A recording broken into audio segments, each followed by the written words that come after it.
Hi there. Welcome to Tune Up Your Social Media for 2015. I'm Peg Samuel, and I'm really excited to have you on tonight. While we wait for some more people to come on, I wanted to get you guys using social and go ahead and tweet me. My handle's at Social Diva.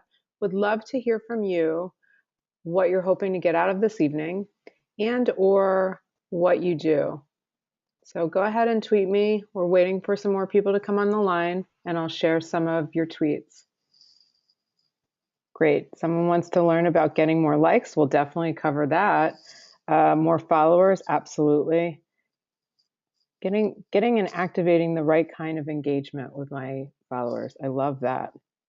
And then we have some fashion people, authors, some social media strategists. That is incredible. I'm really excited to have all of you on this evening.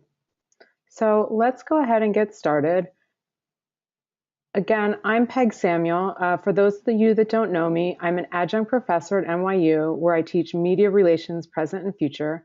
I'm founder of the boutique agency Social Diva Media, and we specialize in media, entertainment, fashion, and wellness brands. We mainly work on influencer marketing and social media strategy. Our clients and projects have included the Grammy Awards, NBC Summer Olympic Games, Hashtag Peace Rocks campaign with John Varvatos, Ringo Starr, and the David Lynch Foundation. We've worked with Harry Connick Jr., Food Matters NYC, and a bunch of other local businesses. I'm just really excited to take my passion for teaching and coupled it along with my real world work experience to bring this information to you.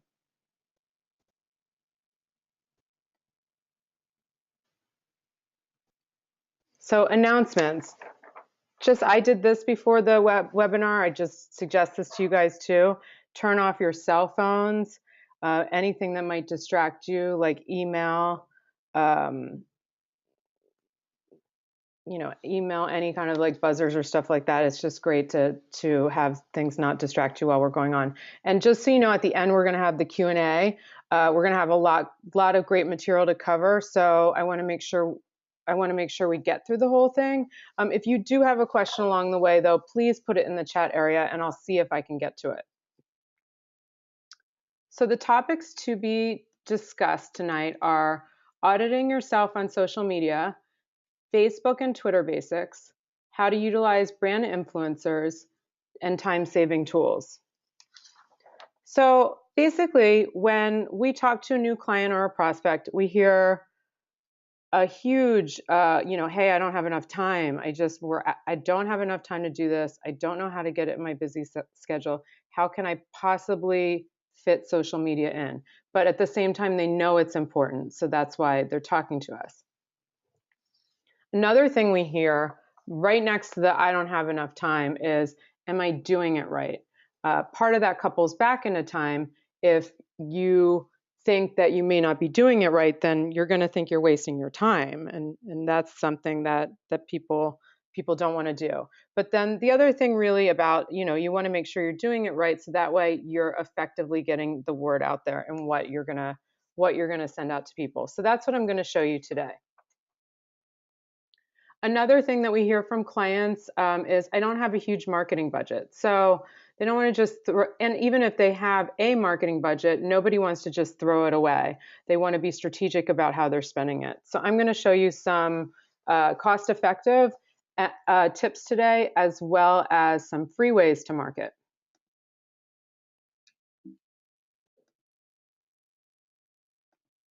So the outcome of today's webinar is I'm going to show you you're going to have some time-saving strategies, some expert tactics, some low cost and free marketing ideas. So I have a poll question for you guys. On a scale of 1 to 5, how would you rate yourself on social media? And I'm going to put the poll question in the side here, and you guys can fill it out. Let's see. So just rate yourself 1 to 5.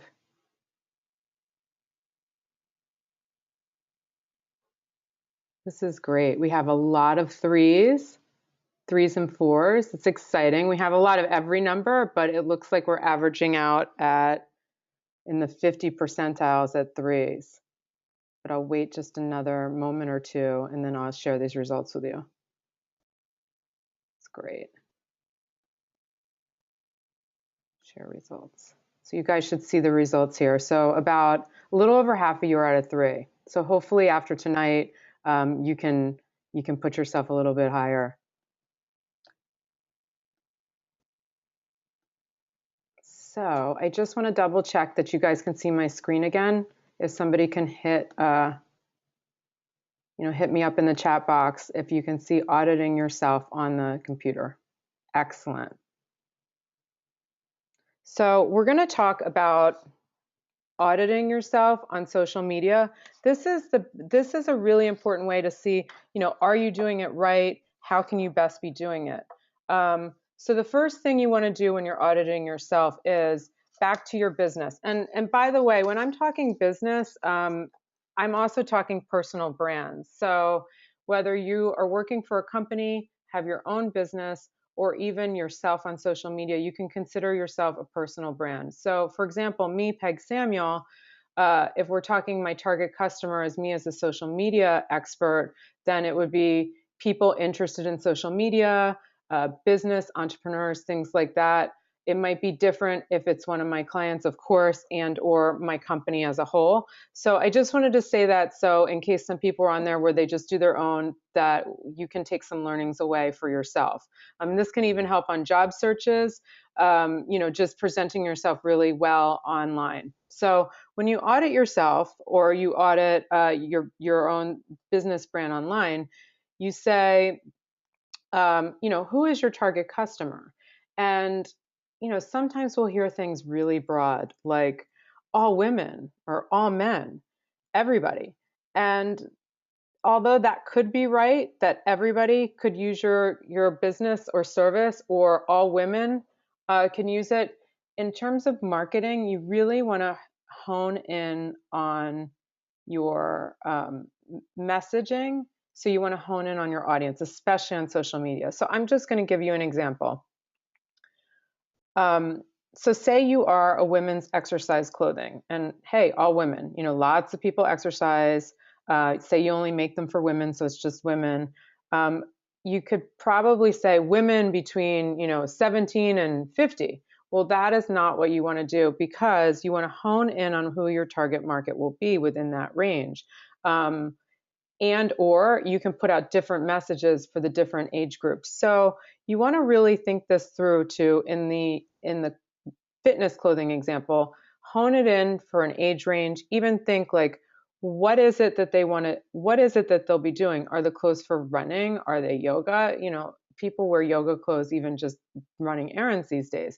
So what is it though that you can envision your target customer? Who are they? We've even gone as so far for clients to write up meet Jennifer, and Jennifer does all these things, in order to really hone in on who is this person and personality that's your target customer. So that way, when you're specific and you're writing your social media and your content, you can think about what would that person want to hear. So what platforms are they on? Basically, after you identify who they are, then where are they? So taking the same example of fitness clothes, if they're for young women, you'll find more young women on Instagram. If they're for older women, more older women would be on Facebook. And another thing to consider about retail brands is Pinterest is a great platform for retail brands for sales. So they're just things to consider in terms of where, who is your audience, and then what platforms are they on. And then in auditing yourself, what are your staffing resources? Is it just you? Do you have a generalist helping you? And what are your internal resources? Like, who is going to be doing this? How much time do you have dedicate to digital marketing? So most business owners say there isn't enough time to do things. We totally hear you. What if you reframed your thinking, considering this is free marketing where you can reach your customers and potential customers at any time? Then how much time would you dedicate towards it? Finally, what are you offering? So what's the valuable content you're offering? What's going to go along with your product and service? You know, if you put yourself in your customer's shoes, say in this case Jennifer, who likes yoga and is really busy, and this is the perfect line for her, and she's probably in her 20s, what is it she's going to want to hear? What about your product is going to make her interested? What about what features or special design? Is there some element in fabric? Are there special events that she might want to attend that you can partner with other people, maybe a fitness event? Is there partnerships with health food sites or something else to offer? You know I'm just using one example as a fashion brand, but I figured I would take this one example and weave it all the way through. You know, another example could be if you are an author, then who of the people that are reading your book, you know, are you targeting? Where are they online? How would you like to talk to them? And what about your book could interest them? Is it, you know, some snippets and quotes out of the book? Is it some reviews? Is it testimonials from people? Things like that. You just have to think through to what is it that your customer is going to want to hear. So basically, just to go over them again, who's your target customer? What platforms are they on? What are your staffing resources? Again, remember, like this, how much time do you have dedicated to digital marketing? Remember, again, this is just doing the posting and getting things out there. It's free marketing. And then what are you offering people when you're posting stuff and or tweeting? So once you have a more succinct plan, know who you're reaching, where they hang out, and how much time you have to send, and what it is you're saying, this is my biggest tip. Pick fewer platforms and do them well. One of the biggest time savers I have for you today is effectively spend your time on the platforms where your target customers are. You do not, and I repeat, you do not need to be on every platform. I know I've already mentioned this about 4 platforms, and there's so many others, but it's in my experience you will do a better job at less platforms and you will be more effective. To give you a benchmark, the companies that are doing a great job on social still might not be killing it on every platform. And also, most of the large companies have full-time in-house teams and outside agencies. I just say this to give you an idea, like, so you're not comparing yourself, you know, it's apples to apples. If you're not comparing yourself to the big guys, because some of them really do have full in-house teams and agencies, and some of them don't even hit every platform well. So I know you can make an impact on your business with this focus. So Facebook, we're going to talk about Facebook for a few minutes here. How many people have a Facebook business page? You can just ping me in the chat box.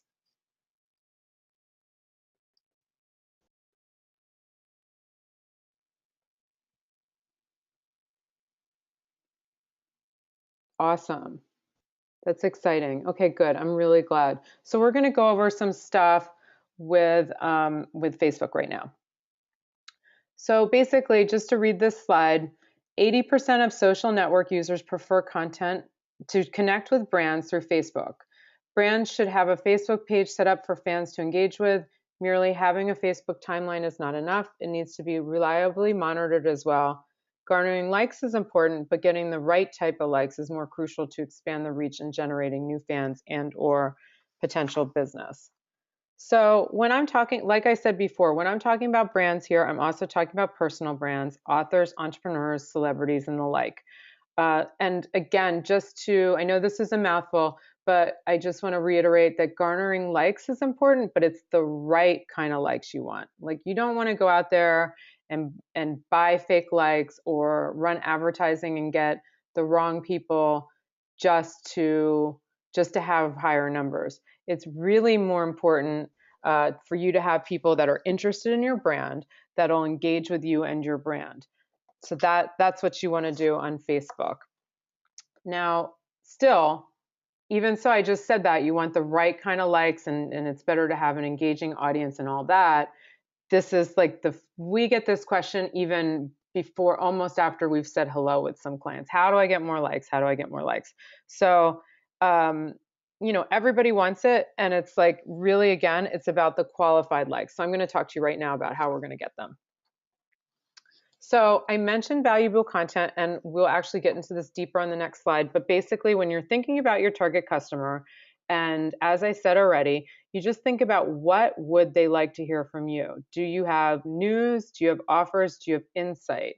Is it video? Is it pictures? What is the valuable content that you can bring to them to have them be interested in your brand? You want to engage with people that comment. This is huge, and it's a big miss for a lot of people. They take all their time building up likes, and then they have their content ready and going out, and then people start engaging with them, and it's like crickets. People are engaging with your brand to hear from you. It's social media. So if that's not enough incentive for you, think about every time you engage with a post or somebody's writing you and you engage back, even if you're just hitting like to their comment, it goes back in the news feed, which means free marketing for you. The other thing that you can do is advertise or do promoted posts on Facebook. So Facebook had put out this news, I think probably a year ago plus by now, that after you've gotten all these people to like your page, not even everybody sees each post because they want you to advertise and promote posts. That's the bad news. The good news is you can cost effectively, I'm talking, under even $100. You could even do a $10 promoted post. Promote posts and or set up advertising campaigns that are really targeted for your market. So again, just to stick with that yoga clothes idea, you can do an advertisement or promoted post and target your market to hit people that are interested in yoga. Maybe you want them only in New York City. Maybe you want them New York City, Brooklyn, Queens. You can say that you also want them connected to the other yoga clothes brands, and that's who you want to see your ads. So that's actually a very cool thing about Facebook and their advertising and promoted posts. So you can get more people that way that are interested in your live content. The other thing about Facebook is to post often. And I don't mean every hour here. I mean, potentially best practice would be twice a day, spacing it 4 hours apart. What I'm going to talk about is this Facebook EdgeRank. And it's basically, it's a techie thing, but basically it's an algorithm that in the back end of Facebook, it decides how many people will see your post. And you need to kind of keep the pipeline going for it to catch on and know that you're posting on the regular. And it also has some other engagement things with it, like it likes photographs and it likes video. It weighs them heavier and people see it more. I'm going to talk about content just one more time because that is so important and a little bit deeper. So again, offer valuable content. And here's some ways that you can, add value is you could have an offer, you could be talking about an event, you could have an announcement or an insider peek. The insider peek could be some, behind the scenes, or it could be something where you're announcing something early.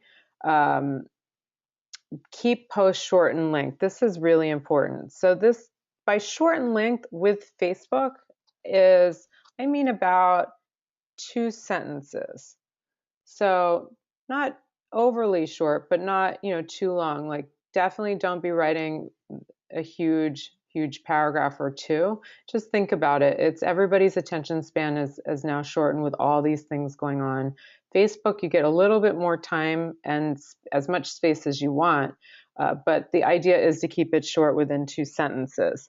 Another thing, again, for Facebook EdgeRank is the picture or video can also, picture's worth 1,000 words. So you can put a picture in there, which is great for Facebook EdgeRank, and then it's great for people to see something about your content, and also it works that more people see it. And again, I want to just preface, it's all about quality, not quantity. So I would rather see you spend more time on one post a day than try to get 2 posts out and then again backing up your your personal resources. If it's one quality post a day and you spend the extra time you've got on engagement, that's going to be more, that'll get you more activity, and it'll be a better resource of your own time.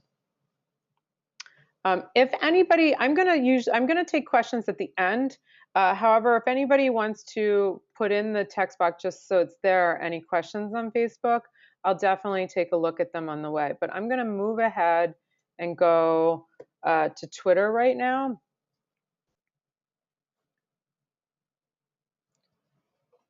So with Twitter,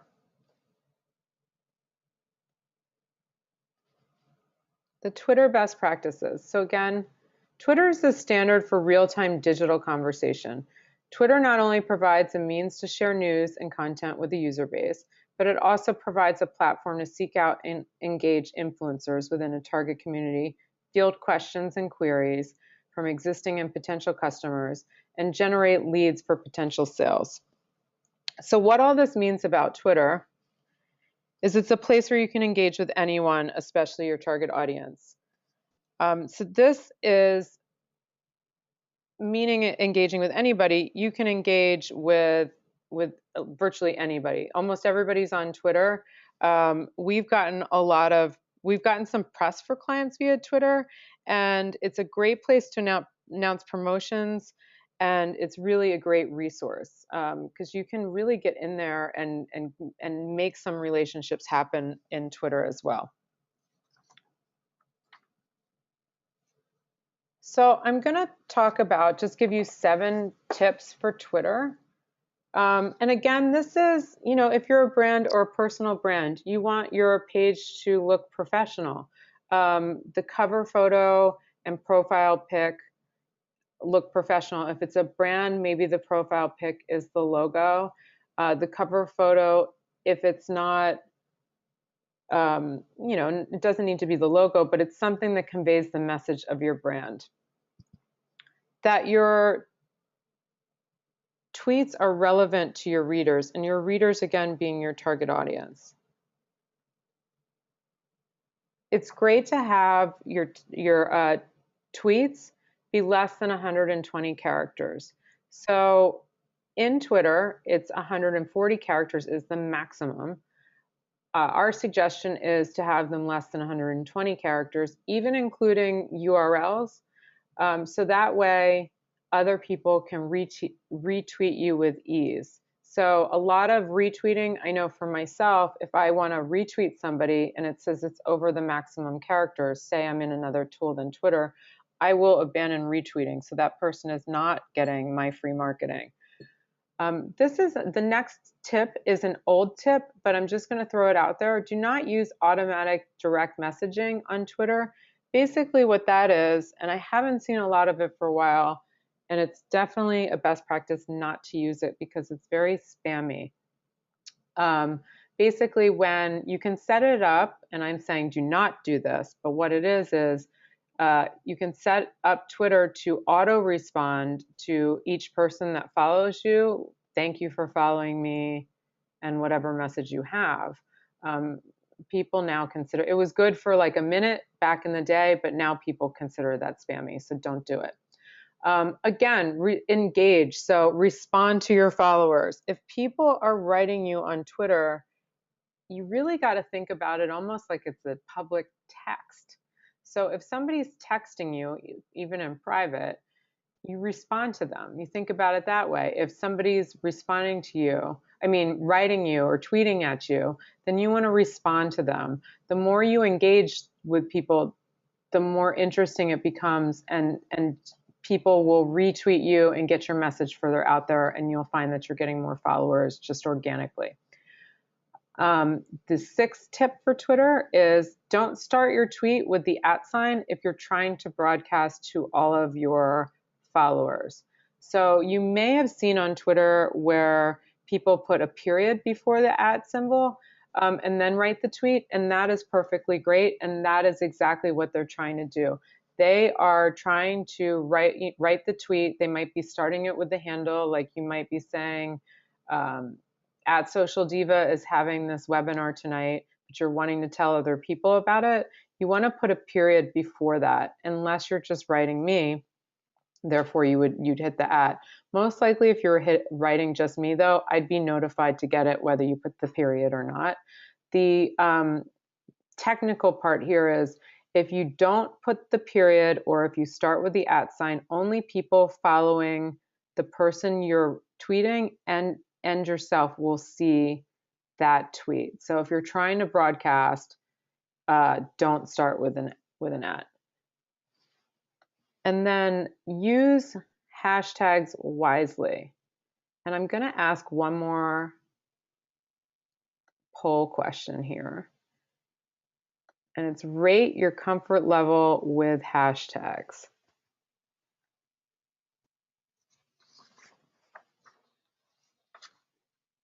This is exciting. We're getting lots of 1s, but also lots of 5s.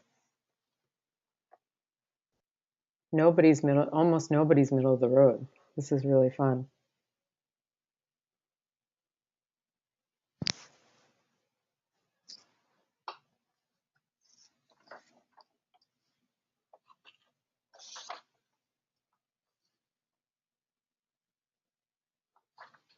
Great. I think I can share this. And share the results. So everybody's all over the place with this. It's kind of exciting. So I want to, let's see. Can you guys, I hope you can see my screen again. I'm just saying the poll question there, so there's nothing else to see. But basically in terms of hashtags and using them wisely, I'll just go back a slide so I have everything up.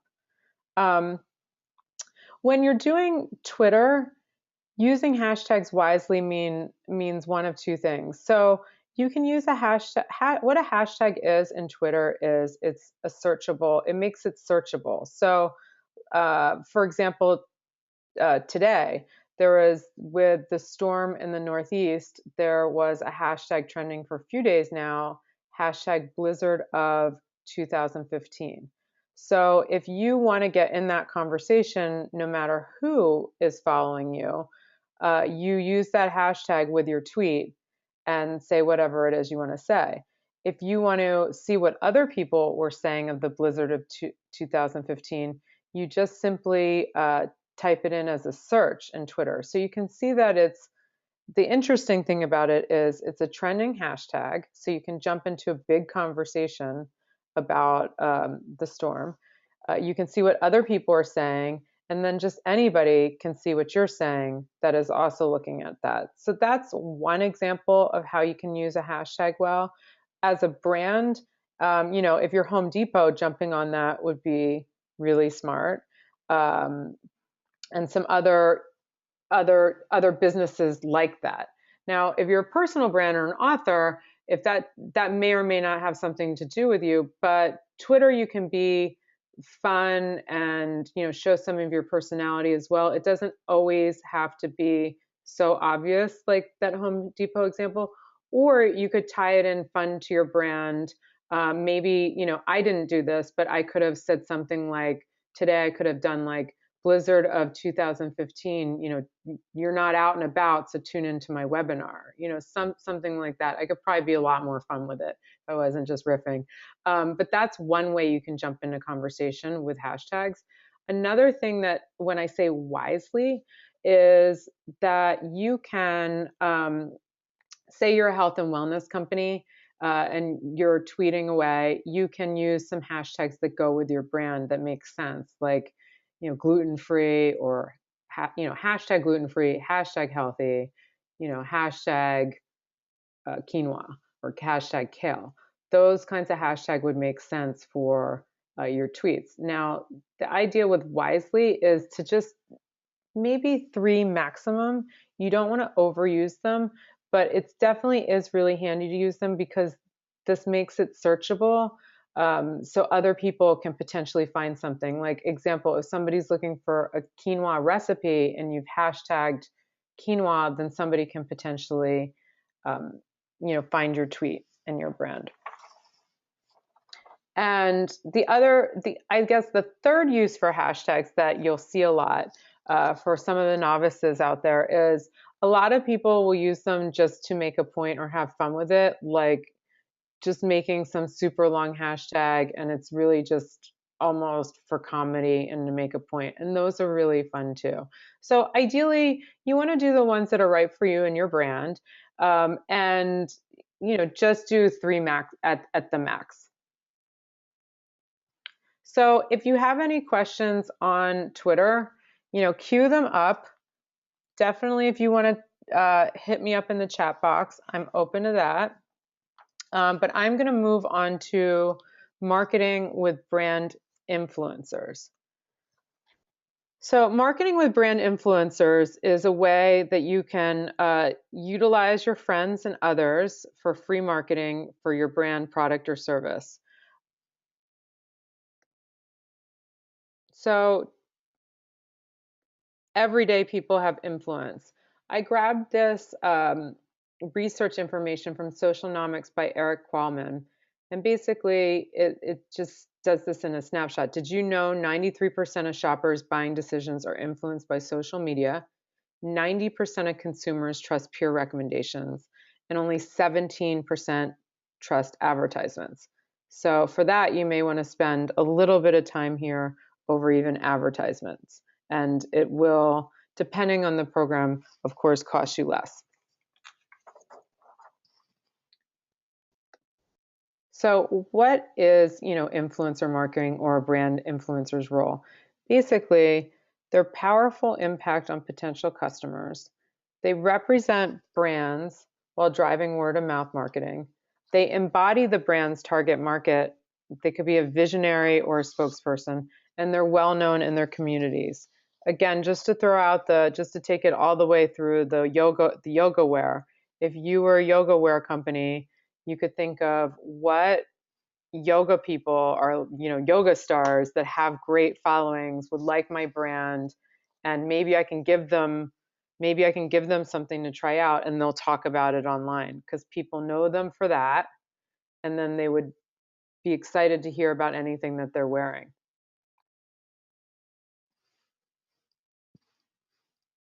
So I like to teach and live in this area called the magic middle. Um, if you're trying to do an influencer campaign, and this word is used a lot in marketing. So just to give you a little background, if you're to do an influencer campaign and you want one of the A-list bloggers, it makes sense, but it's almost like, wow, they can garner thousands and thousands of dollars for one post because they have huge followings. Where I like to play is in the magic middle. So I like to grab several bloggers that have the same overall impact as one A-list blogger. So a group of them, and it might even have more impact. So I have a quote up here that you might have already read, but I'm just going to read it out loud from a client. At Bonfair, influencer programs are a crucial piece of our overall marketing mix. The word of mouth endorsement is an impactful form of social PR and goes much further than any form of paid advertising.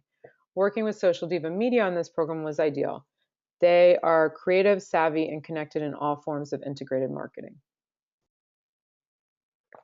So that was a fashion brand, and we did an influencer campaign from that for them. And we probably got about 10 different people with influence that embodied the female demographic they were looking for.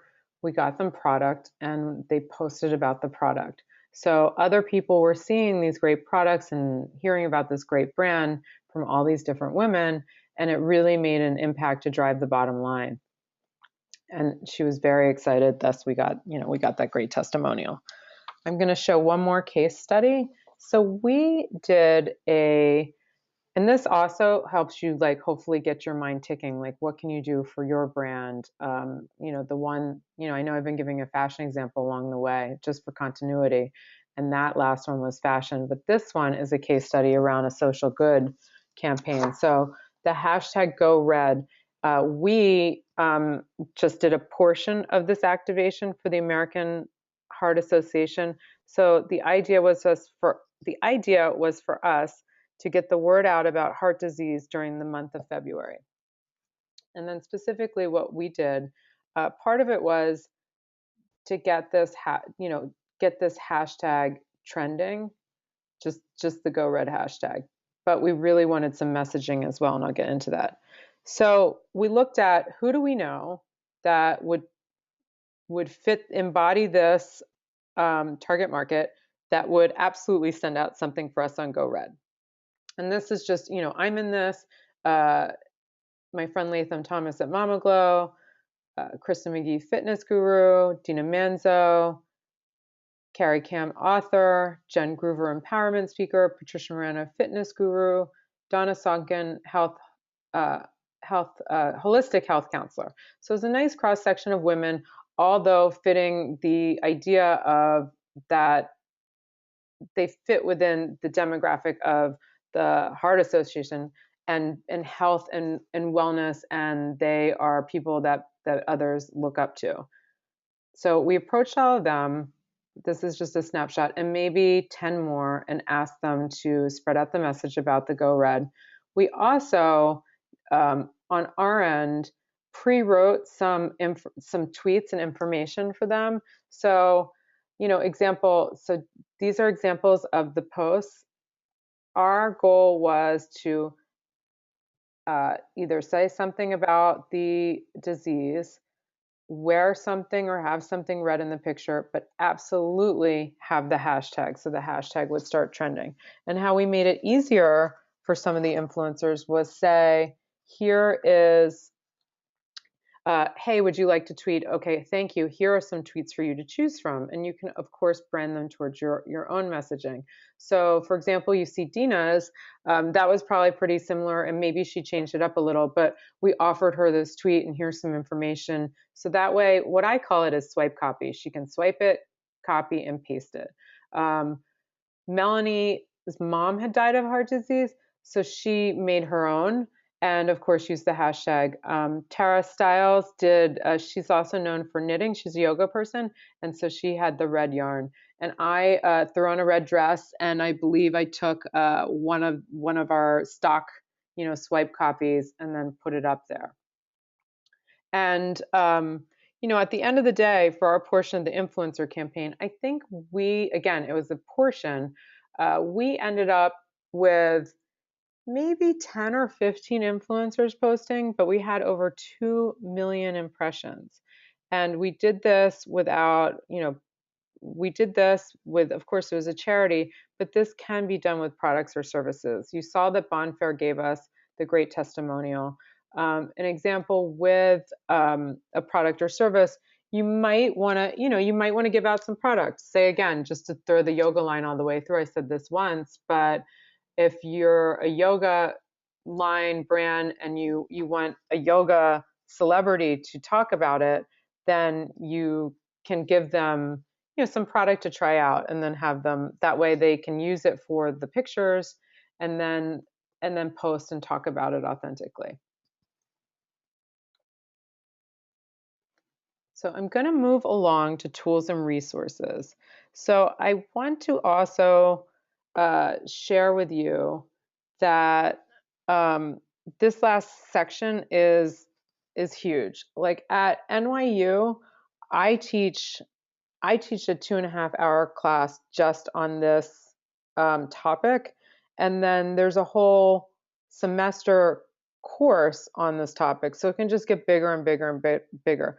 I'm just gonna let you know also that after this webinar, I'm going to be offering a 4-week course for you guys, and tools and resources will be one of the weeks, so we can go over this for a full session, because there really is so much here. It's never ending.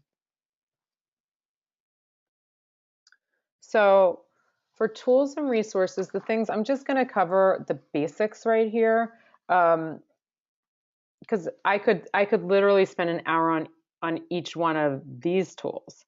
So my first recommendation to any client, even a personal brand, is to pick a content scheduling tool, such as Sprout Social or Hootsuite. Basically, they help aggregate a lot of information in one place, and they make it easier for you to work with your content, engage with people, and they also have really good reports. The other thing too about Sprout Social and or Hootsuite, we use both, but if you're just doing one brand, you can pick one or the other. Um, Essentially, when you are doing content, um, you're going to sit down, you're going to end up having a content calendar. This is like a really great way to get yourself ready. So say you're a solo entrepreneur, you want to think about your content, and I talked about valuable content and what you have to offer. You definitely don't want to be talking about the same thing all the time. So say you have an event, you have some products, you have some behind the scenes, you have some different things going on. You sit down and put your content together in a sitting, and then you want to schedule it out. So you always have something kind of evergreen going out on your behalf. You don't have to think like each day, oh my gosh, what am I writing about today? If you organically see something that's of value, you can send it out on top of the stuff you've already scheduled.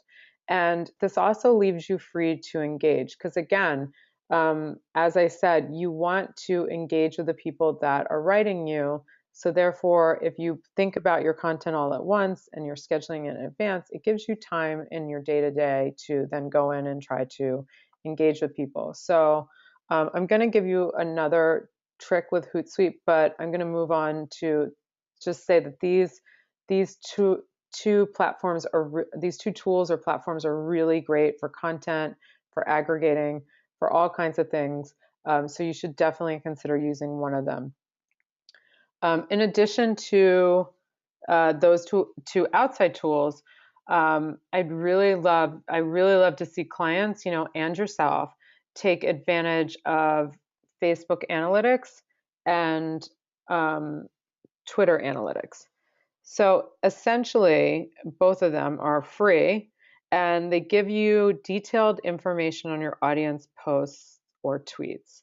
So basically, if you go into the Facebook Analytics, there's a tutorial in there probably the first time you go in there, and it's only available, the Facebook Analytics is only available on business pages. It's not available on personal pages. So, and I've been talking about, business pages this whole time for Facebook, but just want to mention that as well. So you can basically look on there and see who has been, in terms of demographic, male, female, this age, that age, who is the most interested in your post.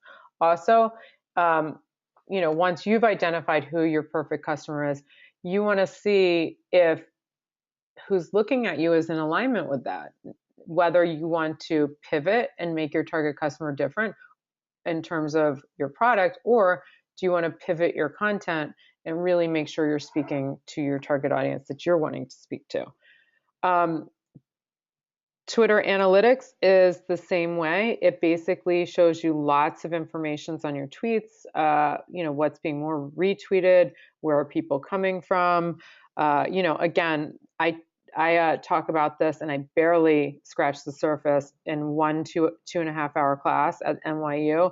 And then there's a whole semester course on data tools. So literally, we could be here all night talking about these things, and there are so many more than these four.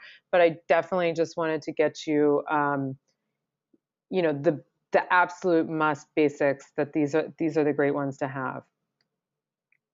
I'm going to show you a time-saving trick. So I took a screenshot. This is from a while ago. This could even be a year ago at this point. But we took a screenshot of this is in Hootsuite. So essentially in Twitter, there is a thing called lists. And for those of you that do know lists, roll with me for a moment. Don't know lists, definitely listen up. So basically, for me, I'm probably following only 600 people. And I say only 600, right? That's a lot, and there's a lot of tweeting going on for that. Most brands and people are following over 1,000. So this, again, is a screenshot of Hootsuite where I have several columns of Twitter lists set up. But essentially, I've made lists, and these can be public or private. So if I didn't want somebody else seeing these lists, I can make them private and nobody else would see them. if they're public, somebody else can follow one of these lists. So you can even maybe find someone else's list that you like a lot and follow it. The idea behind this is, and I'm just going to go straight across from left to right. I have a list for social brand. And what that means to me is that is other people like myself and news organizations for social media. So, how many ever people I have on this list, say it's 20 or 30, I can look at this list and see what is going on in my field and engage with these people without having to sift through 600 plus tweets or potential tweets and people to get really targeted into what I want to look at. Influencers, this particular influencer list is some fashion influencers that we had. Probably it was in alignment with some of our influencer campaigns that we want to see what other people are saying. And then I have a list on luxury brands. And then the luxury brands, where this was handy for me was we were working with a couple luxury brands. So it was really nice to be able to go over and just go on a list and see what are all the luxury brands saying right now, like what's going on. The other thing that's very interesting in the Twitter list is you can also say you wanted to engage with a hashtag that's trending, or you have a Twitter party that's coming up, you can make a column for that search. So then you can have another column. So, first time I saw Hootsuite, I was like, these also go like ticker tape sometimes. It was looking at a lot. But when you hone in, it really makes it a lot easier. And you can engage with each list or person based on what you're wanting to do. And again, I know I'm going to tell you guys about this 4-week. I'm actually going to be doing a 4-week course, and this is going to be one of the weeks. So we're going to be talking about tools for a full week of the course. So I would love to talk to you guys about the course actually, and then take some Q&A. So if you guys would, I don't want to get into the course totally yet. I'd love to answer as many questions as I can for you guys. So type any question you have in the chat box, and I'm happy to answer.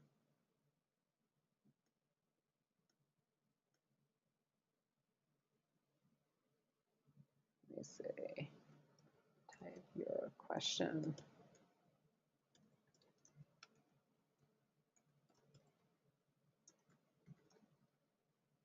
Okay, so I just typed to you in the chat box just so.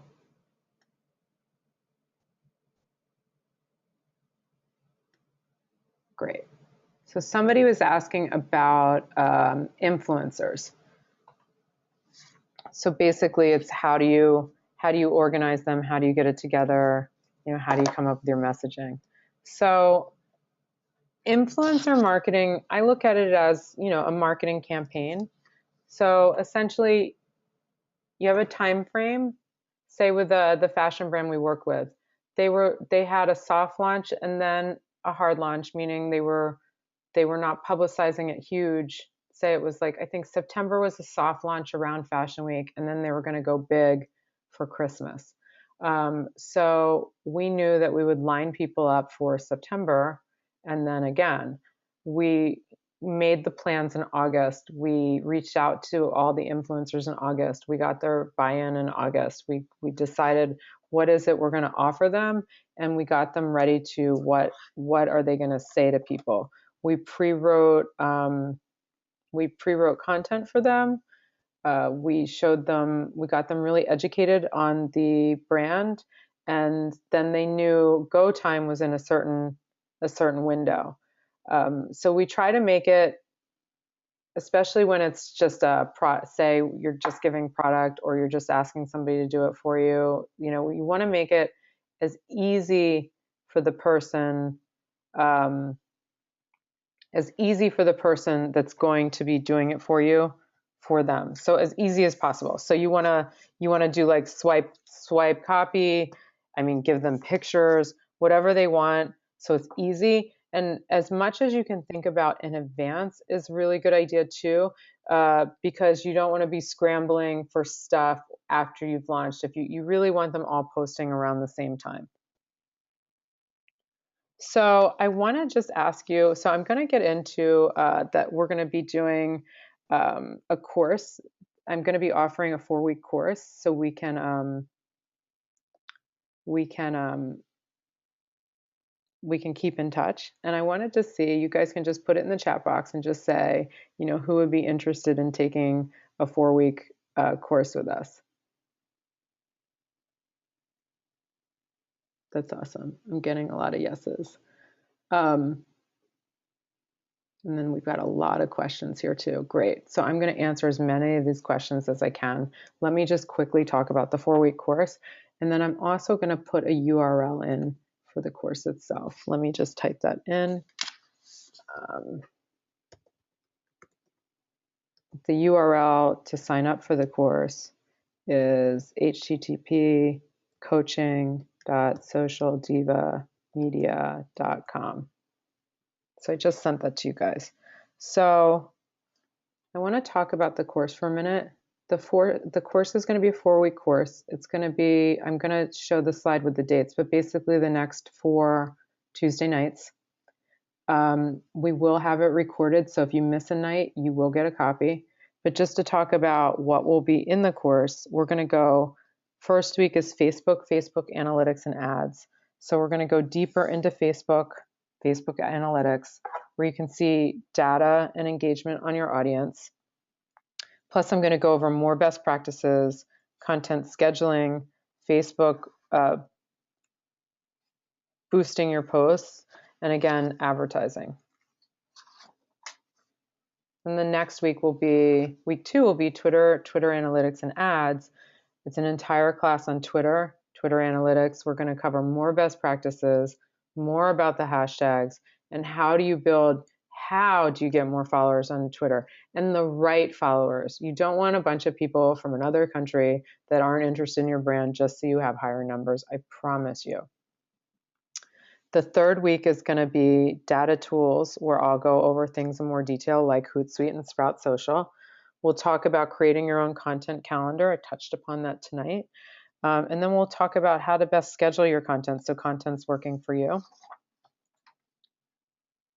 And then the last or fourth week, we will talk about brand influencers and special campaigns. I touched upon it tonight. I'm going to give you a lot more examples. We've done a lot of these, and they're really fun. They're integrated. They're a great way to get your brand out there. And like the research said, like it was 93% of people like their peer-to-peer recommendations. So I'll go over with more detail some best practices for success. And most likely I will also be able to send you guys some PDFs that you can work through as homework to set it up for yourself. So again, here's all 4 weeks. And I'm going to answer, I got lots of questions, so I want everybody to stay on because I'm going to answer lots of them because we have a little bit of time. So we're going to have these 4 weeks, and then we're also going to offer you guys a Facebook private group where you'll have access to myself and my team. So we'll do the 4 weeks of courses, of classes every Tuesday night, and then you're going to have access to the private Facebook group where I'll be on there to answer questions and my team will be on there to answer questions. And we'd be just super psyched to have you. So again, the 4-week course will deep dive into each topic discussed for an hour each, and we'll give you access to the private Facebook group and myself. My team is available, my team will be available. And the price is just $197. So it's $197 for 4 weeks. I really, really want to help you with my knowledge and how to do it yourself. And this price is available for today only. I ran this price by my colleagues and contemporaries, and they said it was so low for what I have to offer. But I told them, and what I'm telling you is I want it to be an easy yes for you. I want a lot of people on this. I want to empower you to be able to do this yourself. So I just really want to make it easy for you to say yes. So it's $197. I put the link in there. I'm going to flash the link and start answering other questions on everything. But these are the dates, and you'll be getting Facebook group access with us. And we charge actually thousands of dollars on monthly retainers for training and workshops. So I really created this program to make it accessible for you. So I'd be super psyched. Whoever's in, I'd really, really love to have you guys on board.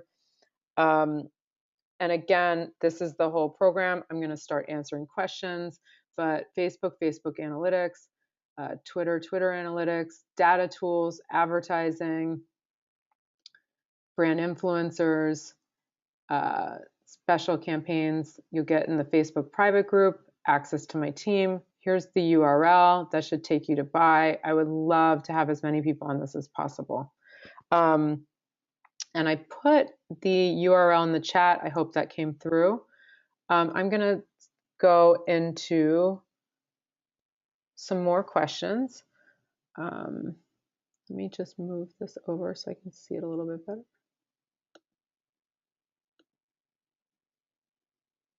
How do you engage and encourage people to comment on Facebook? That's a great question. So one of the ways that you can engage and encourage people to comment on Facebook is by asking a question. You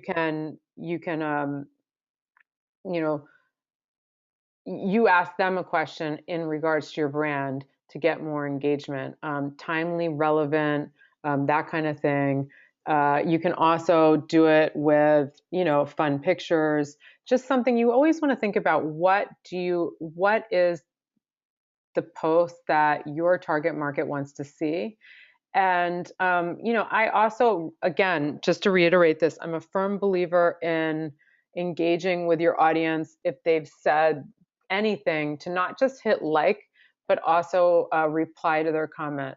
One other thing that I want to say is in Facebook, in the business page, there's a setting to reply I'll do a screenshot of this in my Facebook course just so it'll be easier to see, but there'll be you can reply, everybody will see the reply, but you can reply right under somebody's comment, and it keeps it really organized. And when somebody comments to you, just to hit like and then reply back to them, and that will get more people in attendance. I mean, more people engaging with you. Let me just look at more questions here.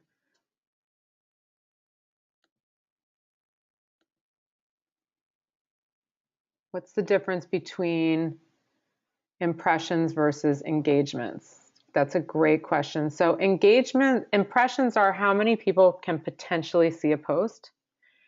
Engagement is how many people are actually engaging with the post, meaning hitting like, opening it and looking at it. Interesting thing with Facebook Insights is on the back, say on the front end, I have a picture up and 20 people hit like, right? And maybe 3 people commented. And so that's 23. If I'm looking at my Facebook analytics, it will tell me how many people opened and really looked at the picture, meaning they pulled the picture up and looked at it in a bigger format, and they may have not hit like and they may have not hit comment, but they took the moment to open it bigger. So that's really powerful. So that 23 could actually be 35 or 45. And so it's really interesting numbers to see on the back end what's going on.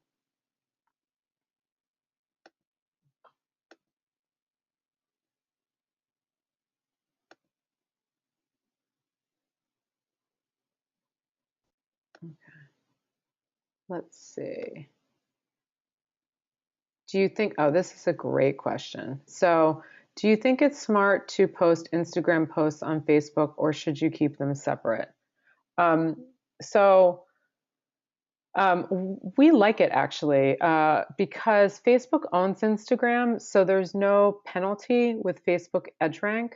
The only thing that you have to be mindful of is on Instagram, more hashtags are totally okay. Like where Facebook has hashtags, but they haven't really taken off. And the other reason is because of people's personal privacy versus Twitter, where it's a public format.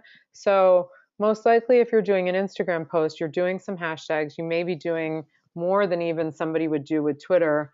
and way more than somebody would do with Facebook. And then you're using the @ symbol for tagging people.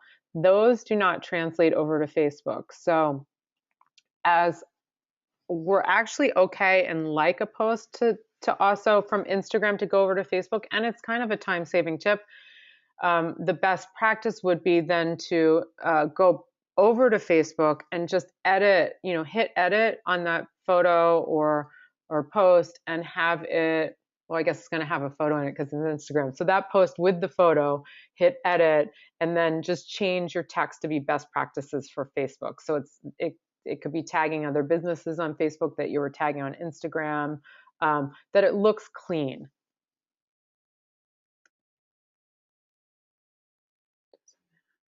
What does amount of followers mean for your personal brand?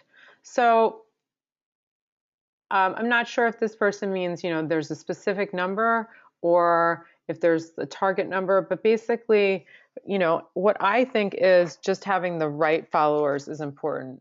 Yes, some authors will get, some publishing houses want potential authors to have a certain number per se before they get a deal, but the number is not a value to anyone if it's not a qualified number of the right audience. So essentially the idea is to get the right following for your brand, business brand, or your personal brand. And again, your personal brand is, who are you? Who are you in business? What are you doing day in, day out?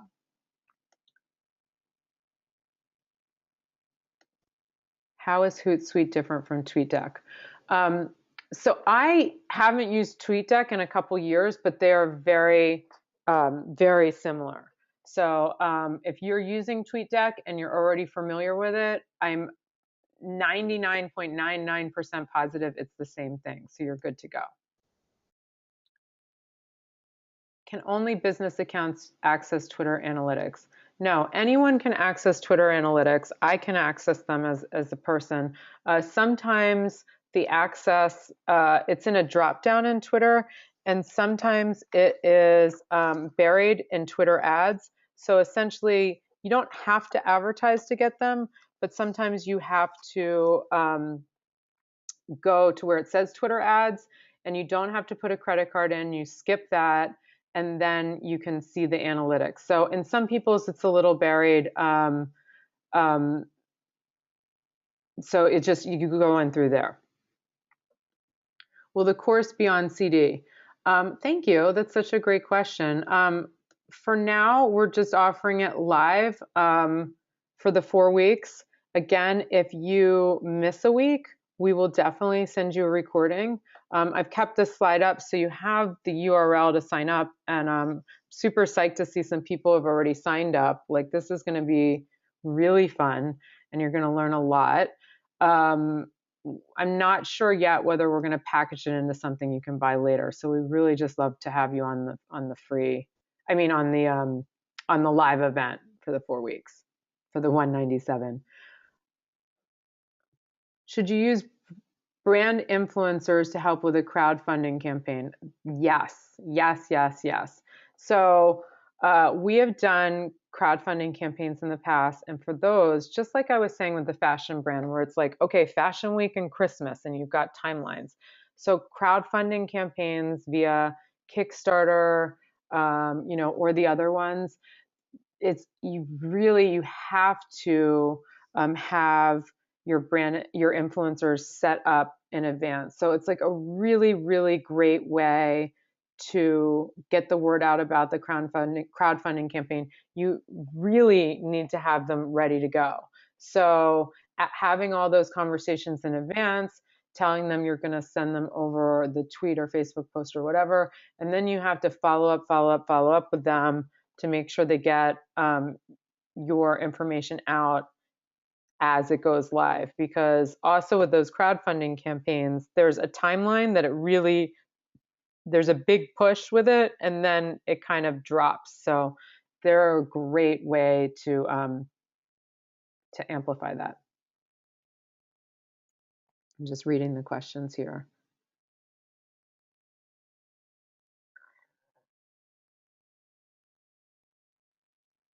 Let's see. Do you have any recommendations for strategies for identifying trending tweets? This is a great question. We love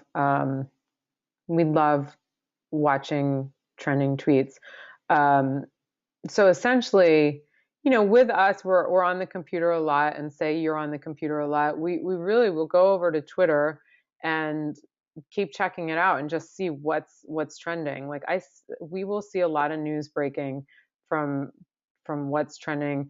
You can see actually both on Twitter. On Twitter, it's more with hashtags and jumping in the conversation. On Facebook, there's a trending side area too, where I see, because I spend so much time on the platforms, breaking news.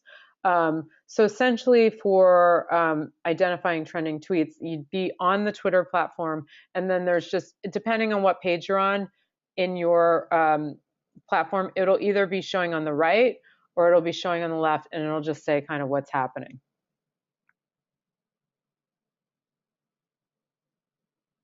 Okay.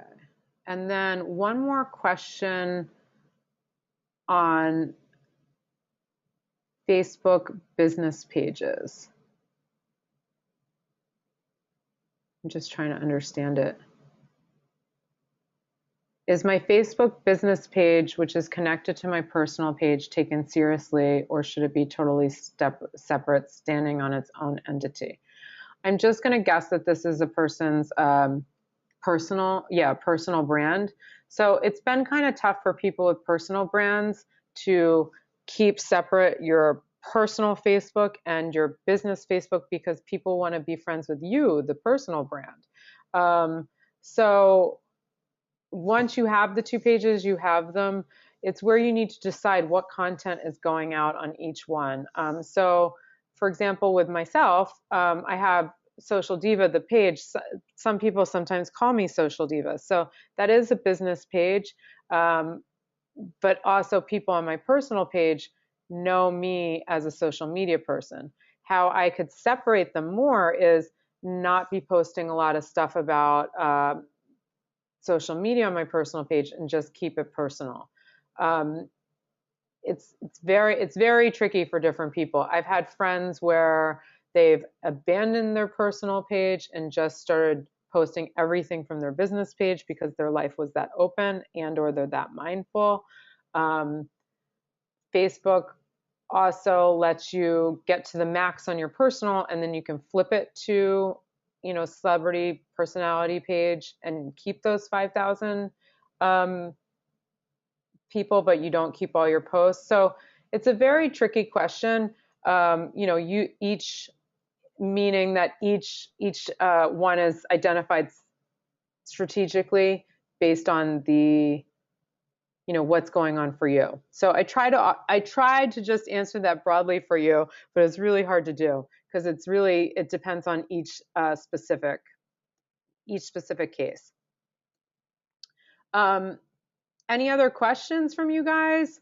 I'm really excited to see. I've seen a lot of signups for the coaching, so I'll be really excited to see some of you people next week. It's really exciting. Again, that URL has been on the screen. You guys can see it there. I'll just see if there's any more questions, and then if not, we will call it a course. Let's see. Oops. Let's see.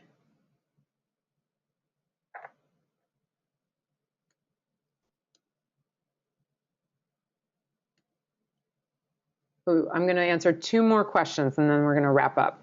So, do you ever compensate influencers beyond product? So, for the magic middle, this is a great question. The A-list influencers definitely want money.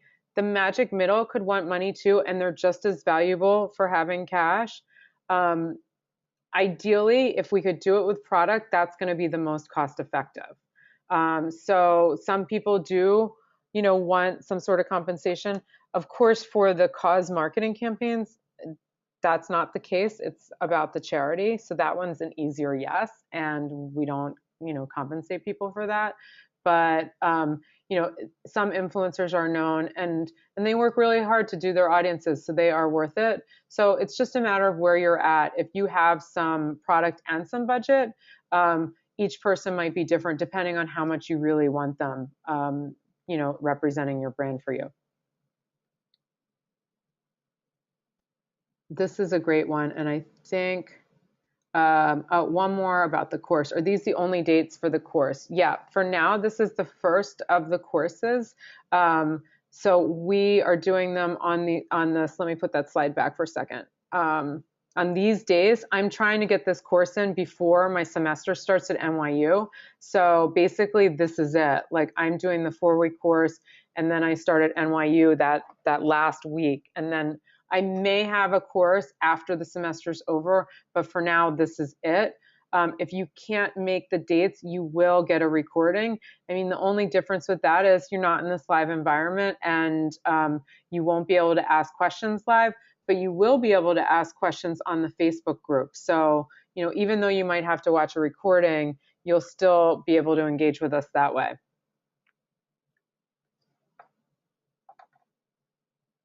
And I'm just doing a quick time check. Okay, great. So I have one more question that I'm going to answer, and then we'll call it a session. It was really great to have you guys. So what are effective ways to increase following? This is a major question, and I literally could be talking about it for another half hour, but I'm going to squeeze it in a couple minutes and give you some nuggets.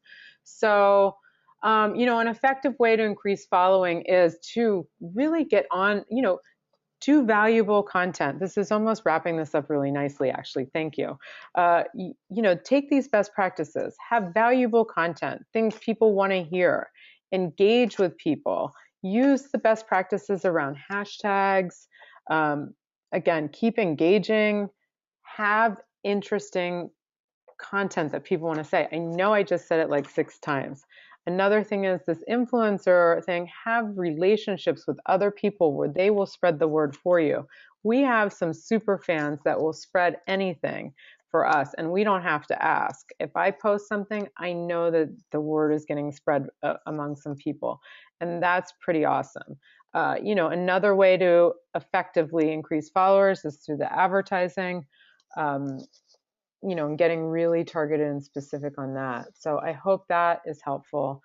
And I am so excited that you guys were on for even so many people for the full time tonight. So I just want to say thank you for sharing your evening with me. And I'm really psyched for those that signed up for the course. We've got, this is available today. So you've got a little bit more time for anybody else that wants to sign up. But I just want to say goodbye and thank you guys so much for joining. Tweet me anytime. Be super psyched to see the people next week that are on the course. And again, thank you so much. Have a great night.